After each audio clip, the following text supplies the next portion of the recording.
देखो बच्चों, class 9th में आज हम केमिस्ट्री पढ़ाने जा रहे हैं। चूंकि मैथ जो पढ़ा रहे थे उसका सिलेबस हम जून तक पूरा कर चुके हैं। सिलेबस हम लिखे भी थे और उसी के अनुसार हम डे बाय डे पढ़ा रहे थे। तो जून तक का सिलेबस मैथ में हम समाप्त करते हैं। अब आपको जो है केमिस्ट्री पढ़ाने जा रहे हैं। इसमें लेसन 2 पढ़ाने जा रहे हैं। लेसन 1 यानी पार्ट 1 पढ़ा चुके हैं। लेसन 2 में हमें क्या पढ़ना है? तो पदार्थ का वर्गीकरण, यानी पदार्थ को कितने वर्गों में बांटा गया है, वो कौन कौन सा वर्ग है, उनका गुण क्या है और वे कैसे परिवर्तित होते हैं, इसके बारे में इस पाठ में पढ़ना। सबसे पहले हम जाने पदार्थ। इस पाठ के पहले हम पदार्थ के बारे में पढ़ चुके हैं। पदार्थ का अवस्था, विभिन्न अवस्था जो 3 होते हैं उसको भी हम पढ़ चुके हैं इसके पहले वाले पाठ। अब हम पढ़ेंगे कि रासायनिक संरचना के आधार पर पदार्थ का वर्गीकरण करें और जो है पदार्थ का परिवर्तन हम पढ़ें। पदार्थ का परिवर्तन, पदार्थ एक रूप से दूसरे रूप में कैसे परिवर्तित होता है। हम ऐसे भी कह सकते हैं रासायनिक संरचना के आधार पर पदार्थ को जो है 3 वर्गों में बांटा गया है: तत्व, यौगिक और मिश्रण। ऐसे जो है हम पदार्थ को साधारण भाषा में शुद्ध और अशुद्ध 2 वर्गों में हम बांटते हैं। बाजार से हम प्रायः चीजों को खरीदते हैं तो कुछ चीजों पर, कुछ पदार्थों पर लिखा रहता है शुद्ध पदार्थ। जैसे सरसों का तेल हम खरीदते हैं तो उस पर लिखा रहता है शुद्ध सरसों का तेल। मसूर का दाल खरीदते हैं, शुद्ध मसूर का दाल इस पर लिखा है। इस तरह से लिखा है। लेकिन हम अगर वैज्ञानिक दृष्टिकोण से हम देखते हैं तो तत्व और यौगिक ये दोनों शुद्ध पदार्थ, और अशुद्ध पदार्थ में मिश्रण आता है। मिश्रण को अशुद्ध पदार्थ माना जाता है और तत्व और यौगिक को शुद्ध पदार्थ माना जाता है। यानी हम इसको ऐसे भी हम लिख सकते हैं, पदार्थ का 2 वर्ग हो गया। एक जो है शुद्ध पदार्थ और दूसरा अशुद्ध पदार्थ। शुद्ध पदार्थ में अब 2 प्रकार के होंगे शुद्ध पदार्थ। एक में तत्व और दूसरा में यौगिक। तत्व में क्या क्या आता है? उदाहरण में हाइड्रोजन यह तत्व है, सोना यह तत्व है। यौगिक में क्या क्या आता है? जल यौगिक है, चीनी यौगिक है, और भी हो सकता है। इस तरह से हाइड्रोजन और सोना ये भी शुद्ध पदार्थ है, और जल और चीनी ये दोनों भी शुद्ध पदार्थ। यानी यौगिक जो होगा वो भी शुद्ध पदार्थ है और जो तत्व होगा वह भी शुद्ध। अशुद्ध पदार्थ में कौन आते हैं? जो मिश्रण होते हैं। मिश्रण और मिश्रण कितने तरह के होते हैं? 2 तरह के होते हैं। समांग मिश्रण और दूसरा विसमांग मिश्रण।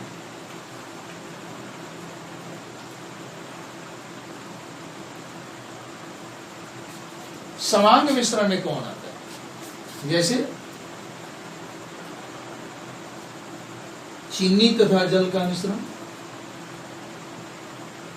जल का मिश्रण, ये समांग मिश्रण का उदाहरण है। और विषमांग मिश्रण में कौन आता है? मिट्टी, मिट्टी में जो है रेत मिला होता है, महीन बालू मिला होता है, कंकड़ मिला होता है, यानी मिट्टी जो है विषमांग मिश्रण का उदाहरण है। और भी विषमांग मिश्रण का कई उदाहरण हो सकते हैं। अब जरा देखेंगे पदार्थ को रासायनिक संरचना के आधार पर पूछा जाए कि कितने वर्गों में बांटा गया है, तो 2 वर्ग में, शुद्ध वर्ग, शुद्ध पदार्थ और अशुद्ध पदार्थ। और शुद्ध पदार्थ को कितने वर्गों में बांटा गया है, तो 2 वर्ग में, तत्व और यौगिक। और अशुद्ध पदार्थ को 2 वर्गों में बांटा गया है, समांग मिश्रण और विषमांग मिश्रण। समांग मिश्रण में क्या आता है, तो चीनी तथा जल का मिश्रण, और विषमांग मिश्रण में मिट्टी। आपको ठीक इसके पहले वाले पार्ट में आपको समांग मिश्रण के बारे में पढ़ा है, विषमांग मिश्रण के बारे में पढ़ा है। फिर यहाँ पर याद भी आपको दिलाएंगे कि समांग मिश्रण क्या होता है, विषमांग मिश्रण क्या होता है, आगे हम बताएंगे। सबसे पहले हम जानेंगे तत्व के बारे में। तत्व की पहचान हम कैसे कर सकते हैं, इसके बारे में। तो तत्व वह शुद्ध पदार्थ जो एक ही प्रकार के परमाणुओं से मिलकर बना होता है, उसे हम तत्व कहते हैं। फिर से जानेंगे, तत्व वह शुद्ध पदार्थ है जो एक ही प्रकार के परमाणुओं से मिलकर बना, उसे हम तत्व कहते हैं। जैसे हाइड्रोजन, हाइड्रोजन इसका सूत्र होता है H2। अब इसको जरा देखिए, तो एक ही प्रकार के परमाणु है हाइड्रोजन, 2 है, हाइड्रोजन का 2 परमाणु, लेकिन हाइड्रोजन एक ही प्रकार का परमाणु है, यानी यह हाइड्रोजन जो है एक ही प्रकार के परमाणु से मिलकर बना, इसलिए यह तत्व। उसी तरह से ऑक्सीजन का सूत्र क्या होता है, O2, यानी यह एक ही प्रकार के परमाणु से मिलकर बना है ऑक्सीजन, इसलिए ऑक्सीजन तत्व। उसी तरह से कॉपर Cu, यह एक ही प्रकार के परमाणु से मिलकर के बना कॉपर, इसलिए यह भी तत्व। इस तरह से हम पाते हैं कि जो पदार्थ सिर्फ एक ही प्रकार के परमाणु से मिलकर बने हों, उसे हम तत्व कहते हैं। तत्व की पहचान हम कैसे कर सकते हैं, तो तत्व का एक और पहचान, एक और तरह से हम परिभाषा दे सकते हैं। वह शुद्ध पदार्थ जो किसी भी भौतिक या रासायनिक विधि द्वारा 2 या 2 से अधिक प्रकार के परमाणुओं में विभक्त नहीं किया जा सकता है, उसे हम तत्व कहते हैं। इस तरह से भी हम तत्व का परिभाषा दे सकते हैं।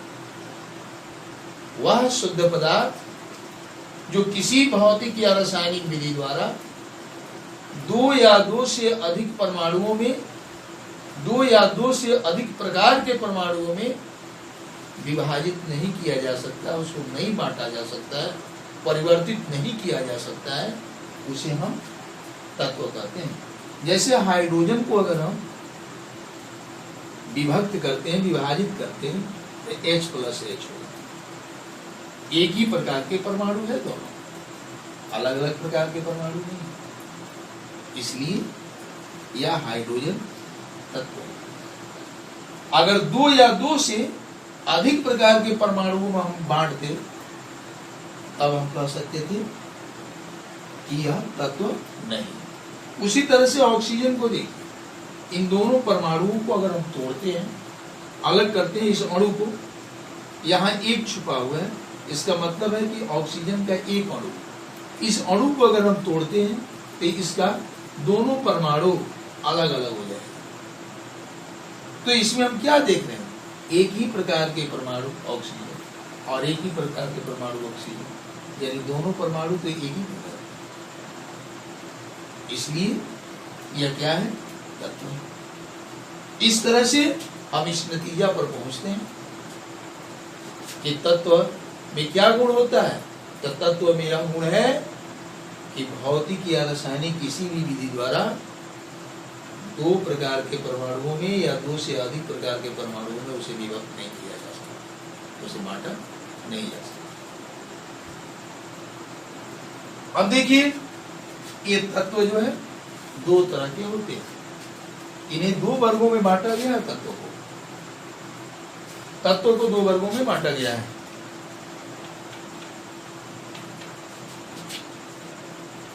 दो वर्गों में बांटा गया है। वह कौन कौन सा है?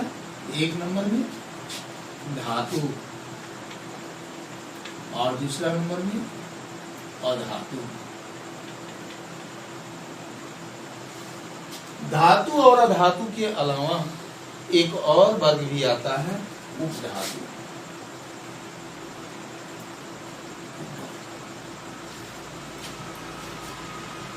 इस उपधातु में वैसे तत्व आते हैं जिनमें धातु का भी गुण होता है और अधातु का भी। इसलिए तत्वों को तो मुख्यतः दो ही वर्ग में बांटा गया है, लेकिन एक तीसरा भी वर्ग है। अब देखिए, धातु हम किसे कहते हैं, अधातु किसे कहते हैं और उपधातु किसे कहते हैं, इसके बारे में हम डिटेल जानेंगे। धातु यानी वह तत्व जिसमें एक विशेष प्रकार की चमक हो,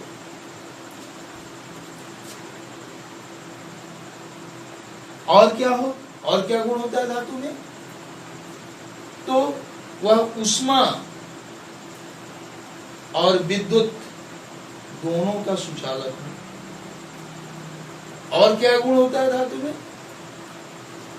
आघात वर्धनीय और तन्य, यानी धातु जितने होते हैं इनमें चार गुण अवश्य रूप से पाए जाते हैं।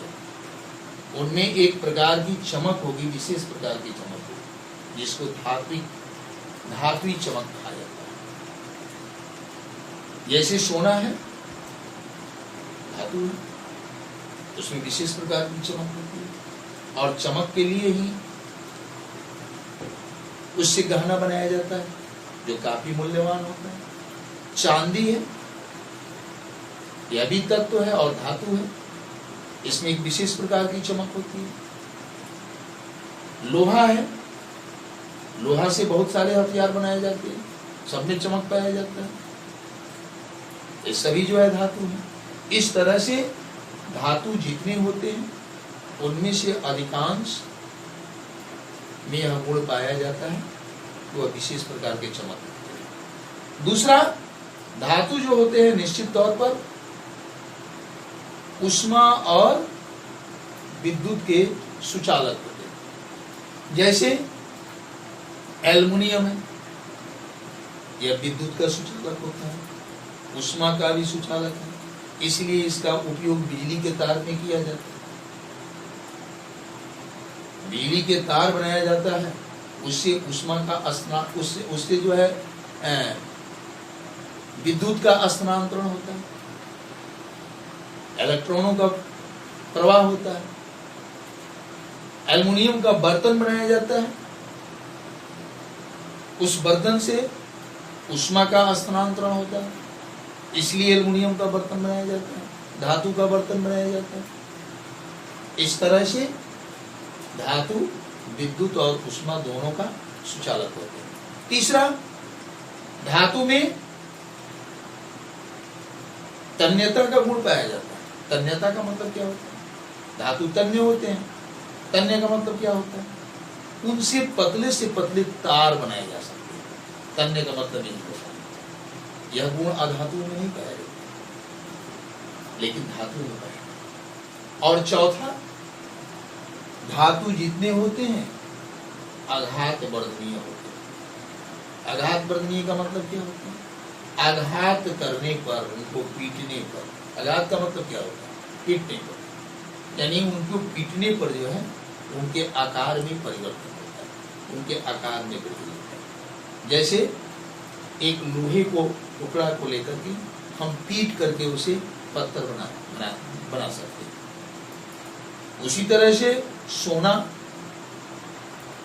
में तन्यता बहुत अधिक होता है, उसमें आघात वर्धनीयता भी अधिक होती है। सोना के एक छोटा से छोटा भाग को पीट करके बहुत बड़ा से बड़ा पत्थर बनाया जा सकता है। एक छोटा से भाग को लेकर के बहुत बड़ा तार खींचा जा सकता है। इस तरह से ये चार गुण धातु में अवश्य रूप से पाया जाता है। चारों भौतिक गुण है। उसी तरह से ये अधातु हैं, इनमें भी गुण पाया जाता है और उस गुण के आधार पर इनकी पहचान किया जाता है। जो गुण धातु में पाए जाते हैं वे अधातु में नहीं होते हैं। जैसे इसमें विशेष प्रकार की चमक होती है, तो अधातु में ऐसा गुण नहीं होता है। विशेष प्रकार की कोई चमक उसमें नहीं पाई जाती। धातु प्राय ठोस होते हैं, लेकिन अधातु में यह गुण नहीं होता। अधातु प्राय जो है द्रव अवस्था में पाए जाते हैं या गैसीय अवस्था में पाए जाते हैं। धातु विद्युत और ऊष्मा के चालक होते हैं, लेकिन अधातु में यह गुण नहीं पाया जाता। न ऊष्मा का चालक होता है, न विद्युत का चालक होता है। जैसे लकड़ी है, लकड़ी को लीजिए, यह ठोस तो है, एक धातु का गुण है इसमें, लेकिन यह न विद्युत का चालन करता है और न ऊष्मा का चालन करता है। चौथा, धातु में आघात वर्धनीयता होता है, लेकिन अधातु में आघात वर्धनीयता का गुण नहीं होता है।